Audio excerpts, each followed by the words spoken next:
Kontrak pengadaan dua A400M oleh Indonesia telah memasuki status efektif pada tahun lalu dan menjadikan Indonesia sebagai negara operator ke-10. Hal demikian menandai keberhasilan perjuangan panjang Airbus Defence and Space untuk menembus pasar Indonesia bagi pesawat angkut yang mengadopsi 4 Europrop International TP400D6 Turboprop Engines itu. Sejak pertengahan dekade kedua abad ke-21, firma Pan-Eropa tersebut berupaya menjual pesawat yang ditujukan sebagai pengganti C-130 Hercules dan C-160 ke Indonesia lewat berbagai lobi. Dengan efektifnya, kontrak akuisisi 2 A400M bukan berarti pekerjaan rumah yang melibatkan Airbus Defence and Space dan Indonesia sudah selesai.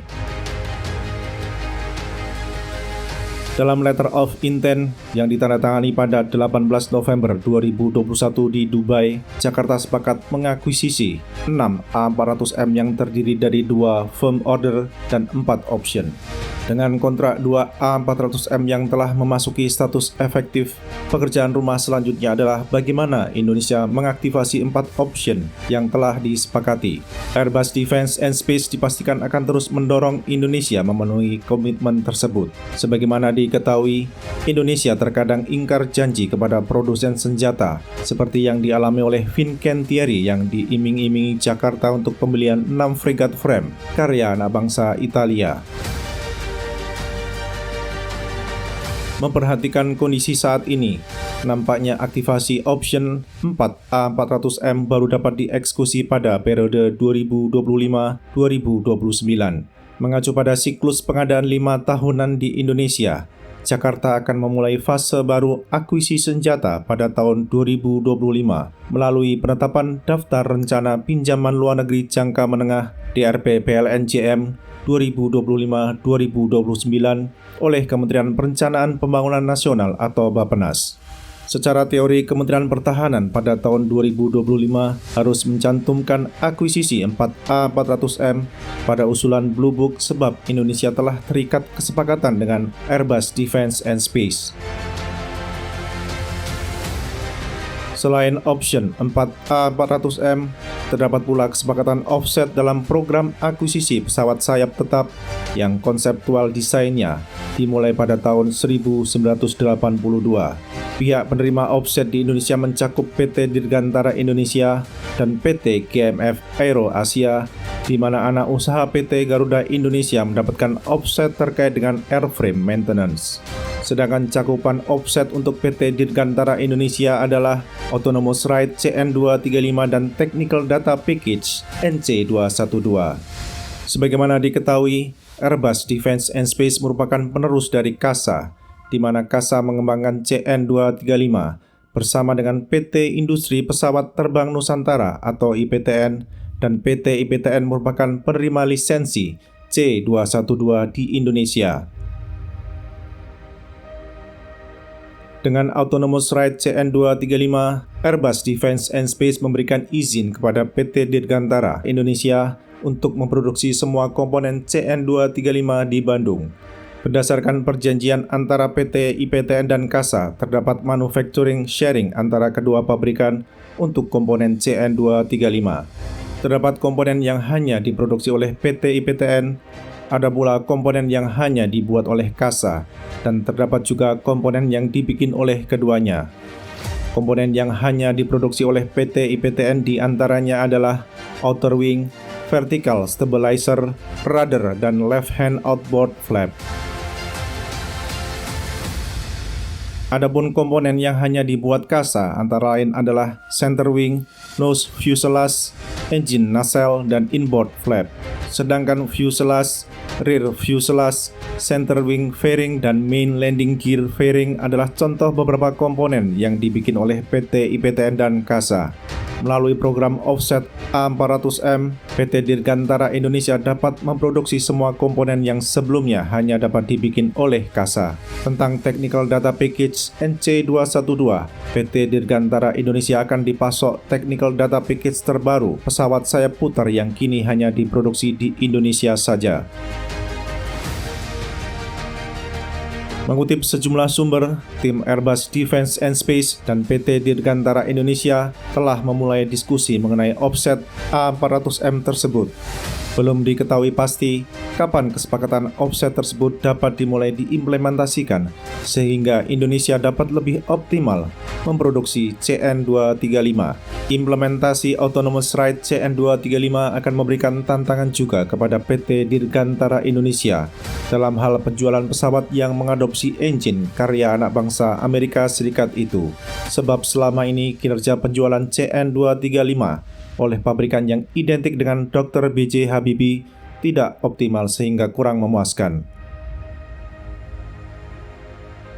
A400M yang diakuisisi oleh Indonesia akan dilengkapi pula dengan kemampuan air-to-air refueling dan firefighting kit. Hingga awal tahun 2021, banyak pihak menduga bahwa Indonesia akan membeli A330 MRTT sebagai pesawat angkut merangkap tanker. Namun Jakarta membuat kejutan dengan keputusan Menteri Pertahanan Prabowo Subianto memilih produk Airbus Defence and Space lainnya, yakni A400M sebagai pesawat rangkap fungsi angkut dan tanker. Adapun tentang firefighting kit, diharapkan pesawat yang pengadaannya disetujui oleh Menteri Keuangan melalui penetapan sumber pembiayaan 2021 tersebut dapat turun berkontribusi pada kebakaran hutan dan lahan yang merupakan agenda berulang di Indonesia. Lalu apakah keberhasilan mengekspor A400M dengan kemampuan MRTT ke Indonesia membuat produsen pesawat yang memiliki fasilitas produksi di Prancis, Jerman, Spanyol, Amerika Serikat dan Cina itu berpuas diri? Jawabannya tentu saja tidak. Nampaknya Airbus Defence and Space menginginkan agar pesawat A330 yang berbendera merah putih bukan saja milik PT Garuda Indonesia, tetapi juga kepunyaan TNI Angkatan Udara. Sejauh ini PT Garuda Indonesia memiliki 6 A330 berstatus hak milik, sedangkan A330 lainnya yang menyandang registrasi PK merupakan pesawat leasing. Terdapat kecenderungan bahwa pada masa yang tidak terlalu lama, yaitu tahun 2025 ke atas, pabrikan yang juga memproduksi satelit akan menawarkan A330 MRTT ke Indonesia. Memang pesawat yang memakai engine karya Rolls-Royce ini tidak dapat mendarat di semua lanut di Indonesia. Akan tetapi, pesaing A330 MRTT yaitu KC-46 pun memiliki nasib yang sama. Sebab hanya sedikit lanut di negeri ini yang mempunyai Pavement Classification Number atau PCN yang dapat didarati oleh pesawat seperti A330 MRTT dan KC-46. Kajian yang menyatakan bahwa KC-46 mengungguli A330 MRTT adalah kajian yang keliru karena hanya memperhatikan panjang landasan saja dan sama sekali mengabaikan PCN. Apakah Indonesia masih perlu mempunyai A330 MRTT? Padahal sudah ada A400M dengan kemampuan MRTT. Perlu diketahui bahwa keputusan membeli A400M adalah keputusan Medan Merdeka Barat. Walaupun Airbus Defence and Space telah menawarkan A330 MRTT, Indonesia masih memerlukan pesawat A330 MRTT karena dapat berguna untuk misi-misi jarak jauh yang tidak dapat mengandalkan pada Boeing B737 Classic maupun C130 Hercules. Sebagai contoh, Indonesia mengirimkan bantuan kemanusiaan ke Afghanistan, Turki dan Suriah menggunakan armada A330 milik PT Garuda Indonesia karena A330 merupakan medium to long haul aircraft. Pesawat seperti A330 MRTT memang kurang berguna di dalam negeri karena tidak dapat mendarat di semua lanut. Akan tetapi wahana terbang sejenis A330 MRTT akan sangat berguna ketika berpikir dan bertindak outward looking. Akankah Indonesia tercatat sebagai operator A330 MRTT? Dibutuhkan kesabaran untuk menunggu jawaban atas pertanyaan tersebut, sebab jawabannya akan ditentukan oleh pemerintahan hasil pemilu hari Valentine 2024.